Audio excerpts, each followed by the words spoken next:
Okay.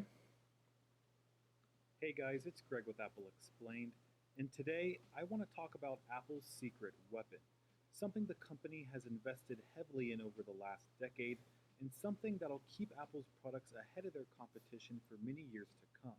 But what is this weapon exactly? This has been such a big that way the company like Apple to make their be to make a living requires example, Google buys the Qualcomm Snapdragon processor. Few tech companies due to the to be high enough to justify the cost problems with scalability company called as Apple would soon begin feature the A. So with their chipset team in full force, Apple began making unbelievable first company to put a performance with each new generation.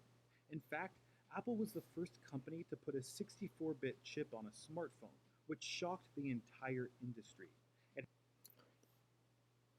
So I clearly remember this in 2013 when Apple released 64-bit desktop class architecture A7 chip on the iPhone 5S.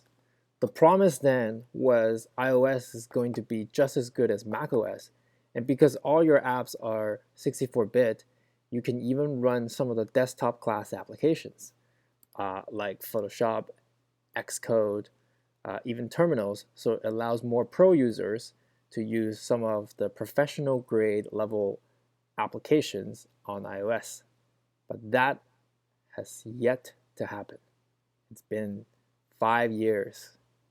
The 64-bit desktop class architecture was like the biggest deployment I've ever seen. Nothing from the user side have failed from this change. It happened back in 2013 with the introduction of the iPhone 5S. And here's what a Qualcomm employee had to say about it. The 64-bit Apple chip hit us in the gut. Not just us, but everyone really. We were slack-jawed and stunned and unprepared. And nothing happened. Like Apple still to this day is the same as Android. Like nothing has changed. And this is exactly how Apple went from not being involved in the silicon industry at all to becoming its main driving force in less than 3 years. How is it the main driving force? They only provide chips for themselves. Only 19% of the market share is iOS. And these huge strides Apple has made with their custom chipsets year after year has left their competition in the dust.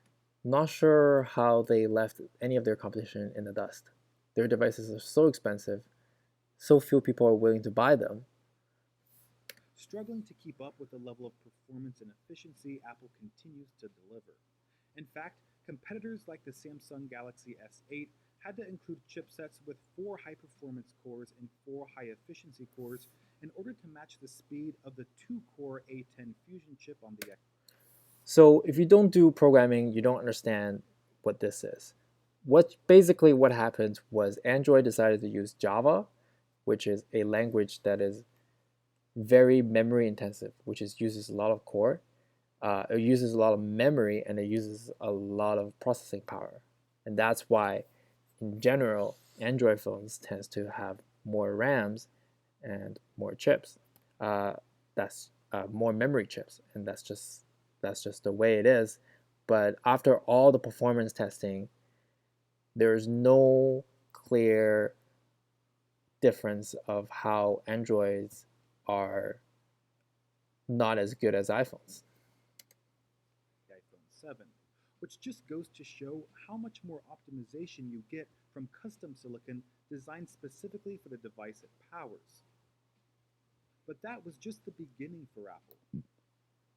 Has managed to make a mobile device chipset for the iPad Pro that's faster than 92% of notebooks on the market.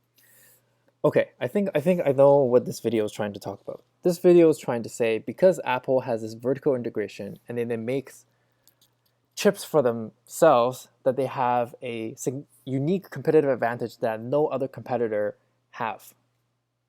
But I completely disagree because vertical integration only helps you if you have a unique vision and building a unique product on where you're trying to go. Clearly, Apple does not have that. It doesn't matter if they vertically integrate, if they sell a product that is just as good or only slightly better than the next best thing on the market. Like, that's just not good enough. Like in Steve Jobs' days, they vertically integrate so that they can create a new class of device that delivers an experience that's never been offered before. But clearly, Apple just can't do that anymore. I understand for companies like Tesla to vertically integrate, and that's a secret weapon to them because they're trying to do something new that no other car company is doing. But that's not what Apple's doing. So I don't think I'm not gonna watch the rest of this video because it's just talking about the same things over and over again. You can watch it yourself, but it's very important to think about how them making silicon chips is gonna give them a unique advantage, like in exactly what sense.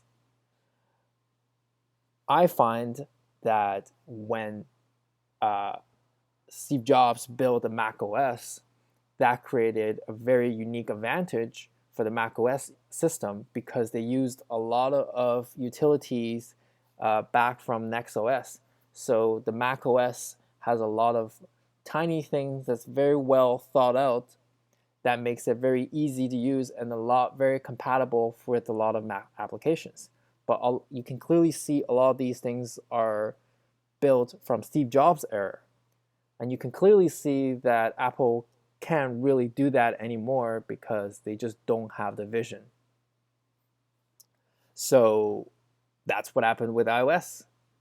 That's why iPad Pro is so hard to use. And to this day, iPad Pro is just Pro in the name, not really Pro in the actual device. So yeah, Apple sucks.